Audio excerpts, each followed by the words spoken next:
নমস্কার বন্ধুরা, আপনাদের সকলকে পামেলা লাইফস্টাইল চ্যানেলেতে আরও একটি নতুন ব্লগেতে অনেক অনেক স্বাগত জানাই। আশা করি আপনারা সবাই ভালো আছেন এবং আমরাও প্রত্যেকে খুব ভালো আছি। আজকে আমি রান্নার ব্লগ আপনাদের সঙ্গে শেয়ার করছি।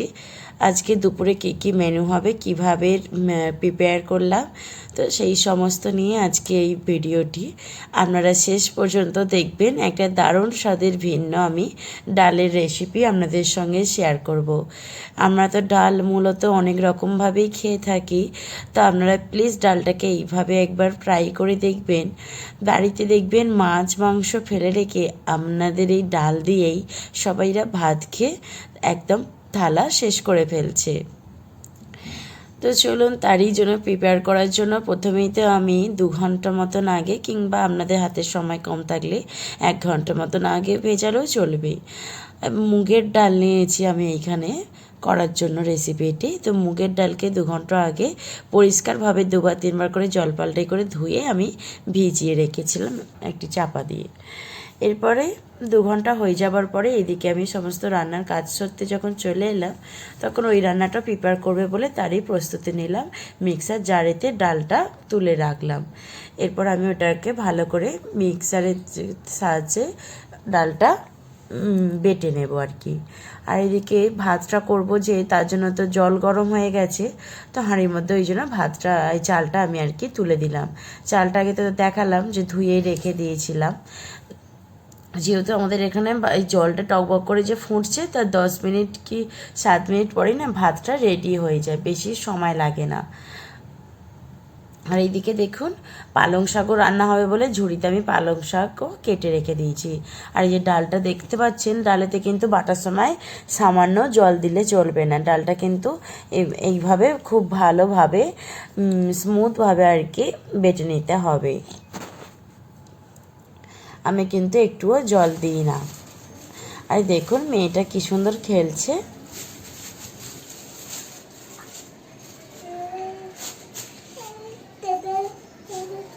আলু রাখো, হ্যাঁ, ভেরি গুড গার্ল মা আমার। কি সুন্দর কাজ করছে দেখুন। প্লাস্টিক থেকে আলুগুলো চুবড়িতে রাখছে। এইখানে চুবড়িটা রাখা ছিল, এখান থেকে বার করলো।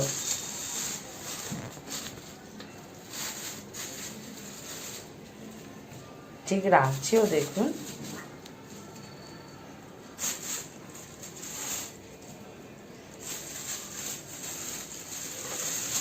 সব দিন দেখাই আমার মাটা কি সুন্দর দুষ্টুমি করছে, কিন্তু আজকে আমার মা লক্ষ্মী মা হয়ে গেছে।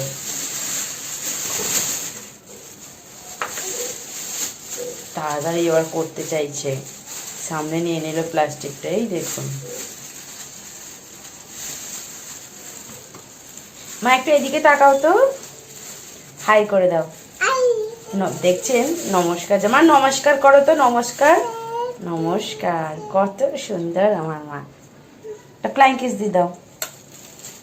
দেখায় যে আমার মেয়েটা কতটা দুষ্টুমি করে। আর আজ দেখুন কত লক্ষ্মী মেয়ের মতন, দেখুন কি সুন্দর আলুগুলো প্লাস্টিক থেকে নিয়ে নিয়ে রেখে দিচ্ছে। আমার দেখে তো একটু কেমন মতন লাগছে, কিন্তু দেখে ভালো লাগছে। কত ওইটুকুনি ছোট বাচ্চা দেখুন কি সুন্দর করে কাজ ব্যবস্থা করে করছে। আবার একটু পরে খেলবে, সেটা খেলুক, সেটা কোনো ব্যাপার নয়। কিন্তু ওই আলুগুলো ও কী করে বলুন তো, প্লাস্টিক থেকে ঝুড়িতে রাখছে, তো আবার ঝুড়ি থেকে আবার কখনো কখনো দেখি প্লাস্টিকেতে রেখে দেয়। যাই ও কত ব্যবস্থা করে রাখছে দেখুন। একটা কিন্তু এই যে দেখুন একটাও পড়ে গেছে বলে সেই। তো বন্ধুরা, এই যে পটল ভাজাও হবে আজকে। মেনুতে আছে পটল ভাজা, আর পালং শাকের ডালনা রয়েছে, আর রয়েছে ডালের বড়া তরকারি আর কি, আর রয়েছে গরম গরম ভাত। তো এবার ডালটা রেডি করে নিচ্ছি আমি। ডালটা পকোড়ার মতন করার জন্য পকোড়া করে আর কি আগে প্রথমে তো ভেজে নেব। তার জন্য কি করতে হবে, ডালেতে একটু লঙ্কার গুঁড়ো, একটু সামান্য হলুদ গুঁড়ো, স্বাদ অনুসারে লবণ আর পেঁয়াজ কুচি দিয়ে ভালো করে মিশিয়ে নিলাম সবগুলো জিনিসের সাথেই। এরপর ভাত ওইদিকে হয়ে গেছিলো, ভাতের ফ্যানটা গড়িয়ে তাতে কি করলাম, কড়া বসিয়ে দিলাম। ওই ওভেনেতেই কড়াটা বসিয়ে দিয়ে আমি কড়াটা একটু হালকা তেলটা গরম করে নিয়ে তার উপরে একে একে এবার বড়াগুলো ভালো করে ছেড়ে দেবো। তেলটা একটু সামান্য বেশি নিয়েছি, কারণ ভালো ভাজতে হবে এবং ভাজার পরও তেলটা থেকে যাবে।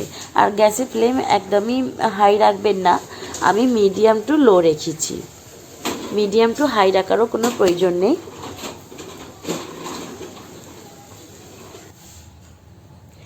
এই রান্নাটা এতটাই খেতে সুস্বাদু হয়।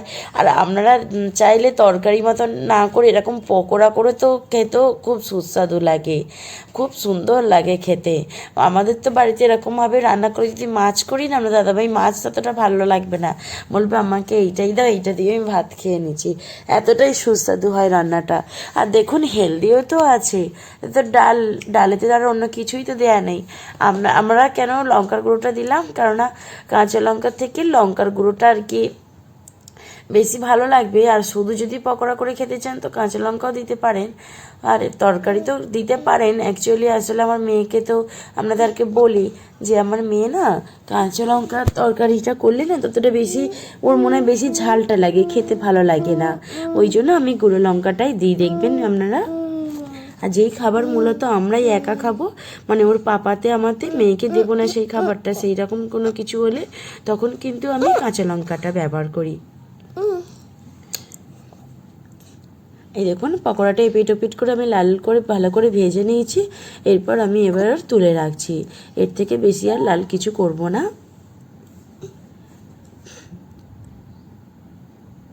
এরপর কারিটা বানানোর জন্য ওই তেলেতেই দিয়ে দেবো আমি, এই দেখুন গোটা সাদা জিরে দিয়ে দিলাম। জিরেগুলো একটুখানি নেড়ে নিয়ে দিয়ে দিতে হবে পেঁয়াজ কুচনো। এই দেখুন পেঁয়াজ কুচনো দেওয়া হয়ে গেল।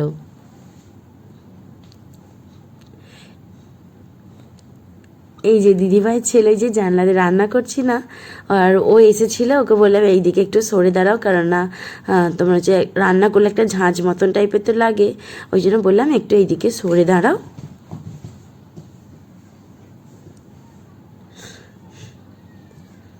কারণ ও আজকে স্কুল না ছুটি আছে, ওই জন্য এসেছে। আর দু ভাই বোনে থাকলে তো খুবই ভালো হয়, স্কুল ছুটি থাকলে তো ভালোই হয়। আমার মেয়ে ও বেশ ভালোই খেলে। এই যে দিদিভাই এসেছে, দিদিভাইয়ের সঙ্গেও আমি কথা বলছি, কথা বলতে বলতে এদিকে আপনাদের সঙ্গে আমি রান্নাটাও শেয়ার করছি। আর এখন তো ভয়েস ওভার দিতে আপনাদের সঙ্গেও কথা বলতে বলতে আমার ভয়েস ওভারটাও দেওয়া হয়ে যাচ্ছে। দেখুন পেঁয়াজটা একটু হালকা করে ভাজা হয়ে গেল। আমি না আদা রসুনটা বাটা হয় না, আদা রসুন বাটা দিলে আরও ভালো লাগতো, কিন্তু আমি এখানে আদা রসুনটাকে গ্রেট করে নিয়েছি। গ্রেট করে নিলেও ভালো হয়, আমি এখানে আদা রসুনটাকে গ্রেট করে নিয়ে নিয়েছিলাম। আদা রসুনটা একটুখানি ভাজা মতন হয়ে গেলে দিয়ে দিলাম আমি টমেটো কুচি। দেখুন ওর সঙ্গে আমি কথা বলছি, কথা বলতে বলতে রান্নাটা করে নিলাম।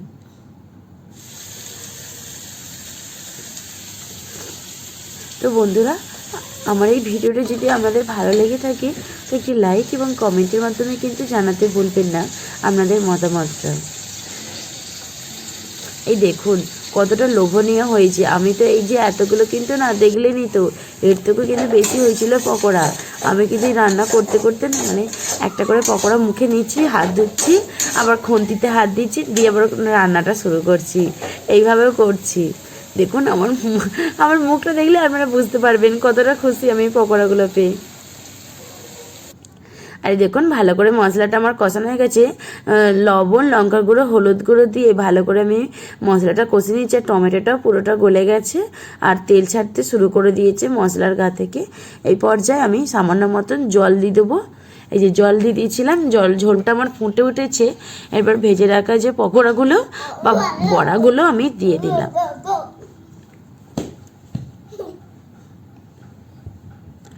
বড়াগুলো দিয়ে 2 মিনিট মতন ফুটিয়ে আমি গ্যাসটা অফ করে দেবো।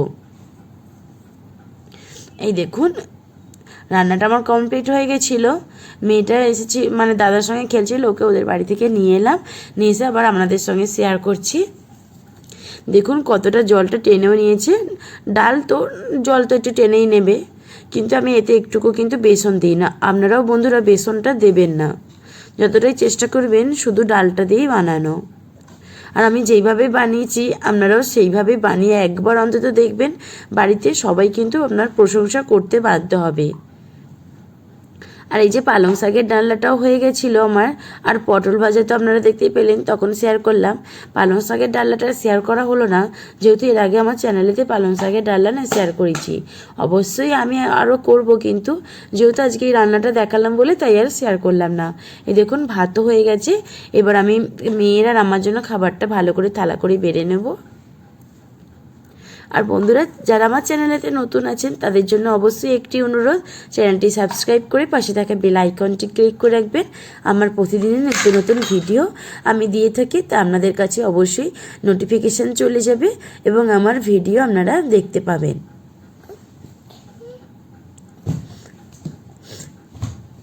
এই যে পালং শাকের ডালনা দিয়ে এবার মেয়েটাকে একটুখানি ভাতটা মেখে দেব। আমি এরা যা খাই না মেয়েটাকে। বন্ধুরা ভিডিওটা তাহলে এখানেই শেষ করছি। ততক্ষণ আমরা ভালো থাকবেন, সুস্থ থাকবেন। দেখা হবে আরেকটি নতুন ভিডিও নিয়ে। ততক্ষণ বাই।